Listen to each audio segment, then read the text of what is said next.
The story of tombstones, the story is dedicated to Andrew Podolsnik. This is only one unusual thing that happened in our forgotten Bile town. At least once a year something frightening happened here, and it is impossible to imagine a place more suitable for this. Have you ever traveled by train? Remember how outside the window flashed unknown settlements with unusual names? Here you go past a continuous forest where there is no connection, and then suddenly the train stops for a very short time at the station of an inconspicuous little town and moves on. Again a continuous thicket, again no connection, and you think, who lives in such wilderness? Exactly like this is my native town hidden between forest and forest. Rare trains stop there only for 4 minutes or rush past. If you believe the official data, then our town is small in area and in population, but by feeling it is not like that at all. It is tangled like a labyrinth. Here there are no straight roads, the street is broken, and houses stand close to each other, exactly like a wall. It would be difficult to explain to a random visitor where the school or hospital is. After all, from each house to them stretches its own intricate path. Because of this, my little town always seemed endless to me.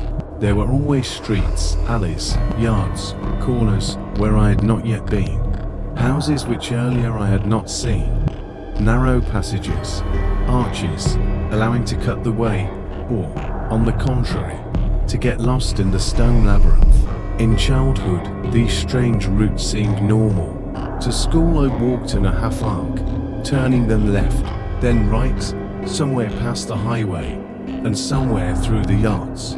To visit friends I went like a snake, to the clinic at a right angle. Each townsman had in his head his own set of routes, which cannot be changed.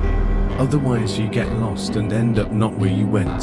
And I did not know that it happens differently until I got into service in the army.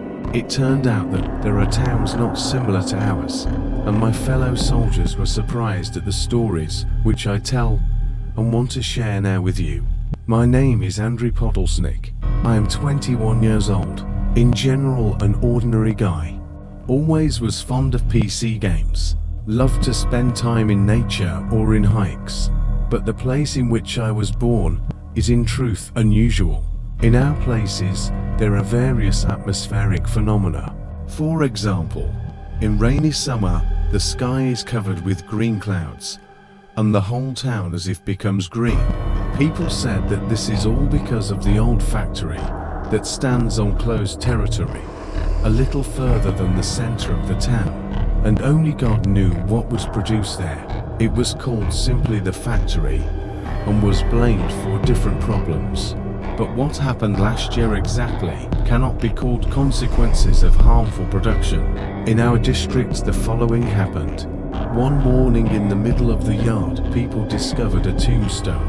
It seemed to have grown out of the ground next to rusty posts, on which a long time ago ropes were stretched and laundry was dried. It was a grey granite slab of rectangular shape, without extra decorations. Only an inscription with name, surname and dates. Jaeger Volkov. In our building exactly lived an uncle with such a name and surname. The date of birth also completely coincided, but his date of death was carved a year that had not yet come. It as if prophesied the future. That man was alive and completely healthy.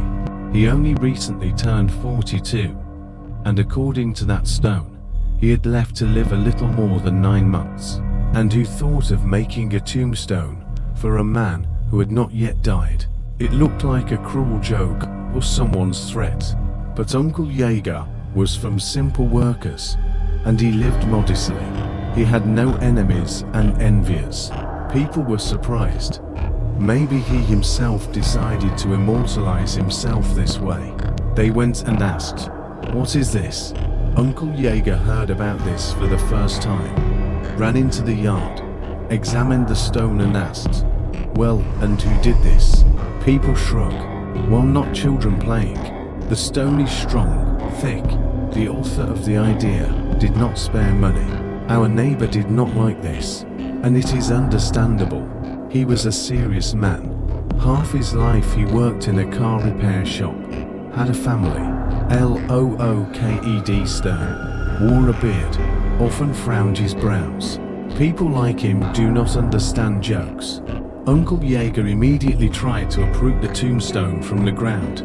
He puffed and puffed, but did not move it even a centimeter. Someone in the crowd quietly snorted with laughter. The man went away, and after an hour appeared with a massive sledgehammer. By that time the onlookers had already dispersed, but passers-by stopped to see how he would strike the stone. "Jaeger, don't be foolish.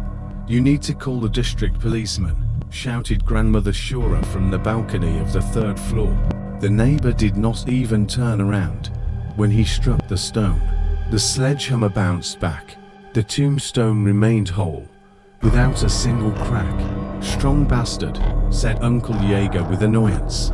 He tried once more to hit the stone, nothing at all. Not a single chip broke off. In the evening, the neighbor came already with a shovel.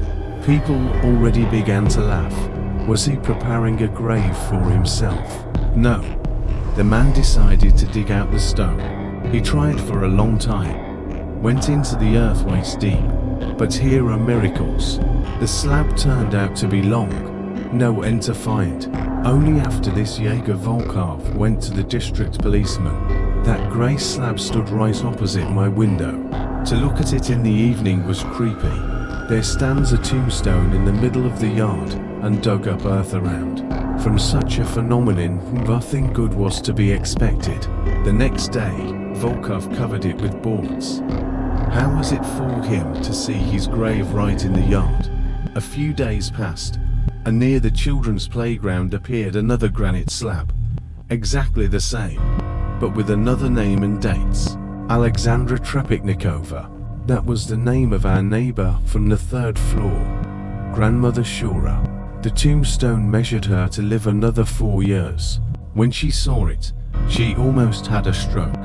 The old woman raised the whole block, demanding that this immediately be dealt with. But by that time in the police department had accumulated many such statements. It turned out that the phenomenon of tombstones touched not only our yard. Tombstones began to appear in different corners of the town. One even broke through asphalt on a car road. Nobody put them. They grew out of the ground at night. Several witnesses were found who saw and heard how it happens. The earth trembles, swells in a hump, and after from it rises a grey slab already with name and dates. Such tombstones in the town were already 24. All of them appeared not far from houses where lived people with the same names as on the stones. The dates of death were very different. For some remained weeks to live, for some months, and for some tens of years. The tombstones appeared on Koshtonovaya Street, on Builders Avenue, at Jubilee Square, and near Sosnowy Park. At first the townspeople did not believe that the stones were real, but when a few weeks later began the first deaths, everyone gasped. Died an elderly teacher of mathematics, a woman who was long ill with cancer, and a boy who was hit by a car. Their names stood on the slabs, and the dates coincided exactly with those that were carved. This already could not be called a coincidence. Superstitious people made the sign of the cross. Someone believed, someone doubted, but the slabs kept appearing more and more. The residents of the town became afraid. After all, each person was interested to know, is his name on the tombstone, and what is measured out for him to live? The police did not know what to do. They tried to saw through the stones with an electric saw. With a grinder, nothing came out. The instruments broke. The granite remained intact. The clergy called them a devilish trick. They performed a service, sprinkled them with holy water. The slabs did not react in any way. In the city council was gathered an urgent meeting. Officials discussed how to react. Some proposed to bring excavators and bulldozers to dig out the slabs with earth. Others were afraid that something worse would happen. The local newspaper published photographs, lists of names and dates. Soon the whole town knew who and when was destined to die. Life changed. People quit work, spent the last days in feasts, caroused. Some, on the contrary, locked themselves at home, wept and prayed. Many decided to leave the town, but on the roads accidents began to occur, and the drivers also were in the lists. The atmosphere was oppressive. No one knew what tomorrow would bring. Most terrible was that on the slabs appeared the names of children. For some of them it remained to live only several days. Parents went mad. They did not let their children out of their sight, locked them in apartments, but death all the same overtook them. A little boy suffocated with a toy balloon. A girl fell from the balcony. A teenager drowned in the bath, exactly on the days which were indicated. And when in the town appeared the first scavengers, everyone understood. This is the end. They were tall figures in black cloaks with hoods. Instead of faces, they had long yellow beaks, like those of ancient plague doctors. They moved silently, noiselessly, as if floated. At first people thought this was some maniacs in costumes, but when tried to stop them, it turned out that bullets and knives did not harm them. The scavengers, as if did not notice obstacles, walked through walls, fences, doors. They were always near those whose time was coming to an end, sat on benches in the yard, stood under windows, wandered near skulls. They pulled off the boards from tombstones, looked at the names. If the date of death was near, they did not leave the place. And when the person died, the scavengers bent over the body, and with their yellow beaks tore off pieces of flesh. They devoured everything, to the bone, leaving not even clothes. On the ground remained only blood spots. People ran in horror, locked themselves at home, but the scavengers penetrated everywhere. No one could drive them away, neither priests, nor police, nor the military. It was like the town had turned into purgatory. In the labyrinth of crooked streets stood tombstones, and between them wandered black figures with beaks, waiting for their prey. Some inhabitants tried to resist, gathered in groups, attacked with sticks, axes, gasoline, but the scavengers did not feel pain, and did not burn in fire, and those who dared to approach them too close, themselves ended up torn apart. Soon the town plunged into despair. People did not go out of their homes, shops were empty, ambulances did not go. Only in the yards wandered scavengers and grew new tombstones. But one day something happened that no one expected. The whole sky suddenly covered with heavy green clouds. It began to rain. Large drops poured onto the roofs, onto the asphalt, onto the windows. At first people were frightened, thinking that this was poisonous precipitation from the factory. They shut windows, hid, but soon noticed the rain does not harm. It flows down the skin and leaves no traces. It only smells strongly of iron and rot.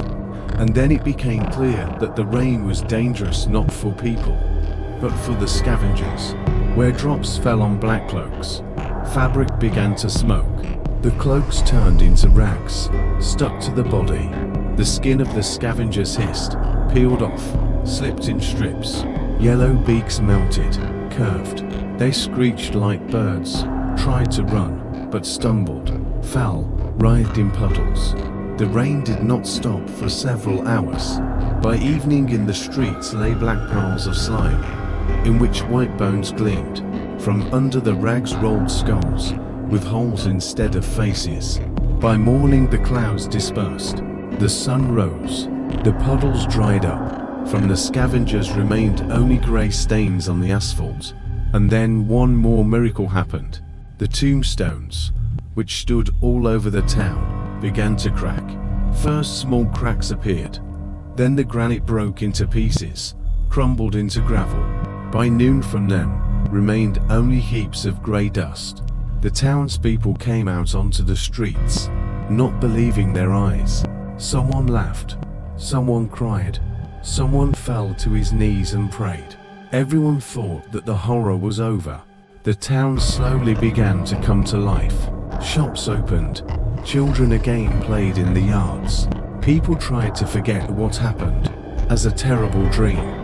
But the most frightening was that the prophecies of the slaps all the same continued to come true. Exactly in the spring, on the day carved on his tombstone, died Jaeger Volkov. He returned late from work, lay down to sleep, and did not wake up. The doctors wrote, cardiac arrest. No one doubted anymore. From fate, it is impossible to hide. Even if the slabs themselves disappeared, the date remained. I also know my day. I saw my name on a granite slab near our house. I remember exactly the numbers. I know when I will lose my close ones. And I know when will come the date of my own end.